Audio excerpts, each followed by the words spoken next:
हम लोग जिस प्रकार से आदरणीय प्रधानमंत्री नरेंद्र मोदी जी ने खेल स्पिरिट को बढ़ाया और उन्होंने नारा दिया खेलो इंडिया खेलो, और खिलाड़ियों के लिए पूरे देश में आंदोलनकारी सब प्रकार का योजना परियोजना उत्साह सब प्रकार से उनको मनोबल बढ़ाने का कार्य प्रधानमंत्री आदरणीय नरेंद्र मोदी जी करते रहे हैं।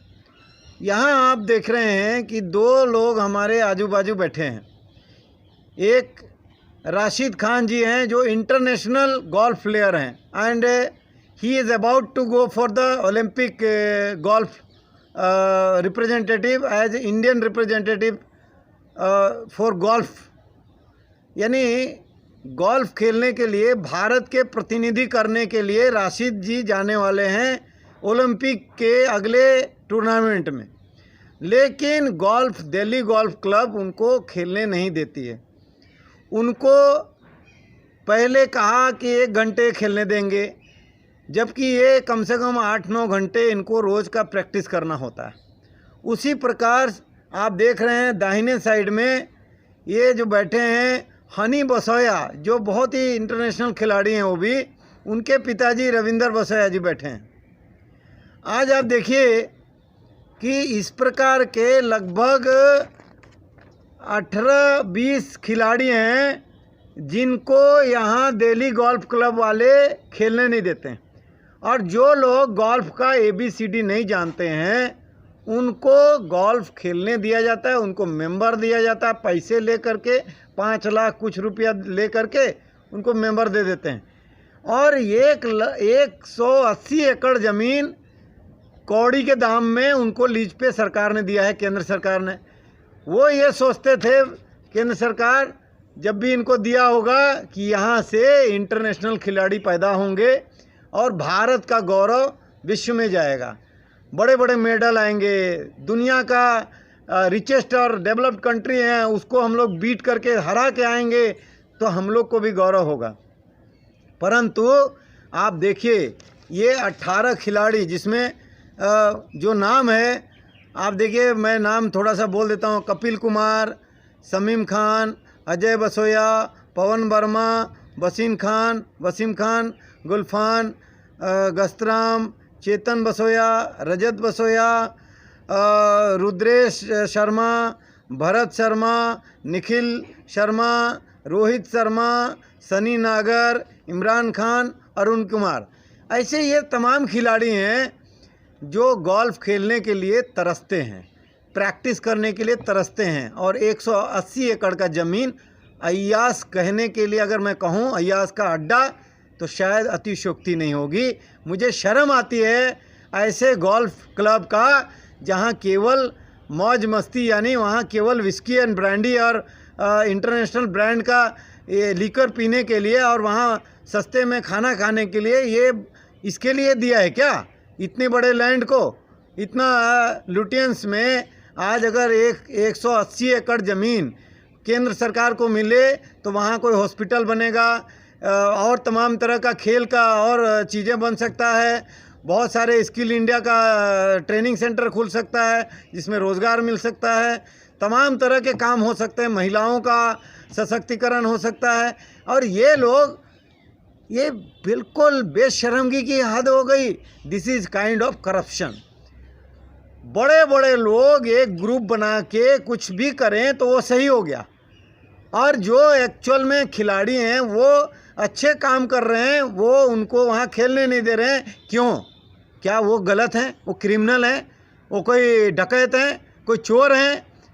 कोई लूज कैरेक्टर के लोग हैं? नहीं हैं। अगर हैं तो आप प्रूव करिए। और मैं तो कहता हूँ गोल्फ क्लब के जो मेंबर बने हैं और जो लोग वहाँ खेलते हैं वो अगर हमारे ये 18 लोगों को बीट कर दें तो उनको मेंबर बने रहने का अधिकार है वहाँ, और पदाधिकारी नहीं तो उनको त्याग पत्र देना चाहिए इससे, क्लब के मेंबरशिप से भी और पदाधिकारी से।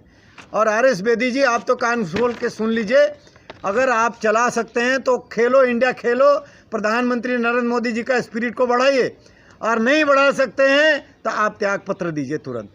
और शर्म आनी चाहिए। आप तो आप डिफेंस से रिटायर हुए बोलते हैं और इस प्रकार का काम करते हैं। आपको तो अपने गिरेबान में झांकना चाहिए पहले कि क्या कर रहे हैं आप। प्रधानमंत्री यशस्वी नरेंद्र मोदी जी जिस प्रकार से काम कर रहे हैं, देश का खेल को, स्पिरिट को कितना दुनिया में ले जा रहे हैं, आप यहाँ पर दिल्ली में उनको दफन कर रहे हैं। आपको शर्म भी नहीं आती है। मुझे लगता है कि social media, print media, electronic media, तमाम मीडिया के चैनल के माध्यम से मैं हाथ जोड़कर विनती करता हूं कि इस प्रकार के विषय को आप लोग लीजिए। देश में खिलाड़ियों का मनोबल को बढ़ाने के लिए प्रधानमंत्री जी रोज़ चिंतित हैं। क्यों चिंतित हैं? क्योंकि उनको लगता है कि भारत विश्व में सर्वाधिक मेडल लाने वाला देश बने। वसीम जी, ये राशिद जी बताइए। मैं सर दिल्ली गोल्फ क्लब में 20 साल से खेल रहा हूँ और मतलब पिछले 20 साल में मेरी कोई भी एक वहाँ पे कंप्लेंट नहीं थी। बट उसके अलावा भी इन्होंने मेरे ऊपर एक इल्ज़ाम लगा के कि मैंने वहाँ मिसबिहेव करा है, मेरे को वहाँ से बैन कर दिया। और सिर्फ मेरे को ही नहीं, 20 और ऐसे 18 खिलाड़ी हैं जिनको बैन करा है। कई लोग, जब मैं जूनियर था तो वहाँ पे कम से कम 50 या 60 लोग थे जो अंडर प्रिविलेज थे, जो एक गरीब उससे उठ के आए थे। मैं खुद गोल्फ स्टार्ट करते टाइम पे मुझे 10 रुपये मिलते थे क्लब से, घर से अपने, कि यार जाके वहाँ पे गोल्फ खेलो और अपना थोड़ा करियर बना सकते हो। आज के टाइम पे अगर मैंने कुछ पैसा कमाया है या मैंने अपना एक करियर, अपना नाम बनाया है, उससे इनको चिढ़ती है। मैंने एक न्यूज़ में कटिंग देखी थी जिसमें क्लब वालों ने मेरे ऊपर कमेंट करा कि राशिद खान 7 डिजिट में नंबर में पैसे कमा रहा है, BMW चला रहा है। मेरे ऊपर प्राउड फील करने की जगह उन्होंने मेरे पर इल्ज़ाम लगाने स्टार्ट कर दिए। और यही एक रीज़न था, उसकी वजह से पिछले 2 साल से मैं क्लब से बाहर हूँ। मेरे को एंट्री ही नहीं दी उन्होंने खेलने के लिए।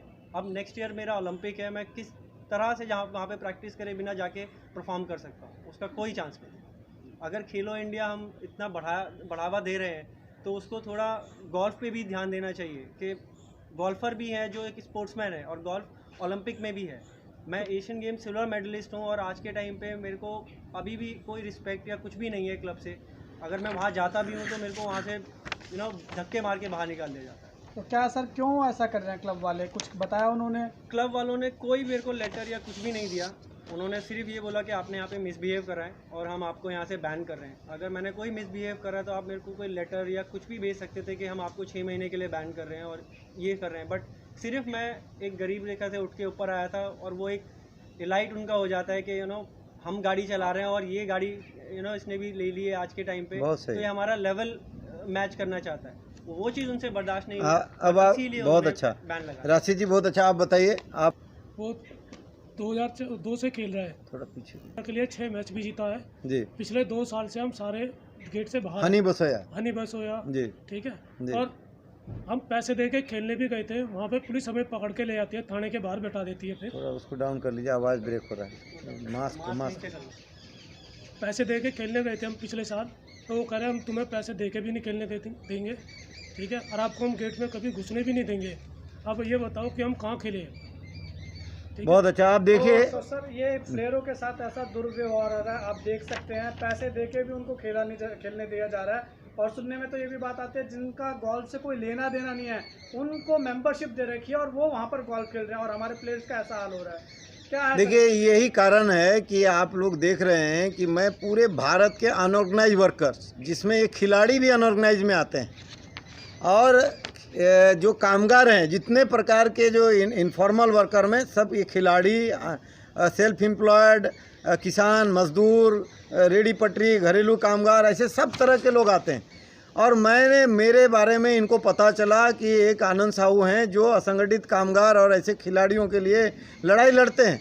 वो मेरे पास आए और वहाँ मुझे ये लगता है कि खेलो इंडिया खेलो, प्रधानमंत्री जी कह रहे हैं कि आप खेल का स्पिरिट को बढ़ाओ, और इस प्रकार का क्लब में केवल मौज मस्ती का अड्डा बन रहा है। मुझे तो लगता है कि immediate Supreme Court of India should take a cognizance, मतलब उनको तुरंत लेना चाहिए सो मोटो और केस को खोलना चाहिए और इन लोगों को तुरंत बाहर करना चाहिए कि ये देश में क्या हो रहा है, जहां प्रधानमंत्री जी आज भी संत के जीवन जी रहे हैं। एक तरफ मस्ती का अड्डा बना हुआ है गोल्फ क्लब, और वहां केवल बड़े लोगों को 5 लाख रुपया दे करके वहां पर मेंबरशिप दिया जा रहा है, और जो गरीब लोग हैं, जो अच्छे खिलाड़ी हो सकते हैं, देश का नाम गौरवान्वित कर सकते हैं, विश्व के पटल में भारत गोल्ड मेडल ला करके एक बड़ा तिरंगा लहरा सकते हैं, उसको रोक रहे हैं। ये तो राष्ट्रद्रोह का काम कर रहे हैं। अब मुझे लगता है it is very unfortunate to say this kind of evil activities should be stop immediately without any delay, because these kind of evil activity is stopping the sport spirit and the sports players. They need justice. Sir, लेकिन एक सवाल निकल के आ रहा है कि आप सरकार में हैं, नरेंद्र मोदी जी के रायसीना हिल से लगभग 2 या 2.5-3 किलोमीटर की दूरी पर गोल्फ क्लब है, जो इस तरीके का जघन्य अपराध खिलाड़ियों के साथ कर रहा है। सरकार अब तक ध्यान नहीं दे पाई थी। देखिए, सरकार को शायद ध्यान नहीं गया होगा। अब आप लोग इसको पहुंचाएंगे, हम लोग पहुंचाएंगे, और मुझे लगता है कि दिल्ली गोल्फ क्लब और देश में जितने भी गोल्फ क्लब हैं, अगर वहाँ भी गड़बड़ हो रहा है तो उस पर एक अलग समीक्षा होगा। मैं खेल मंत्री अपने जो किरण रिजिजू जी हैं, उनसे भी इन सभी डेलीगेशन खिलाड़ियों को ले जा कर के मिलूँगा, और आदरणीय प्रधानमंत्री जी से भी मिलने के लिए आग्रह करूँगा। अगर वो समय देंगे तो मैं ज़रूर मिलूँगा।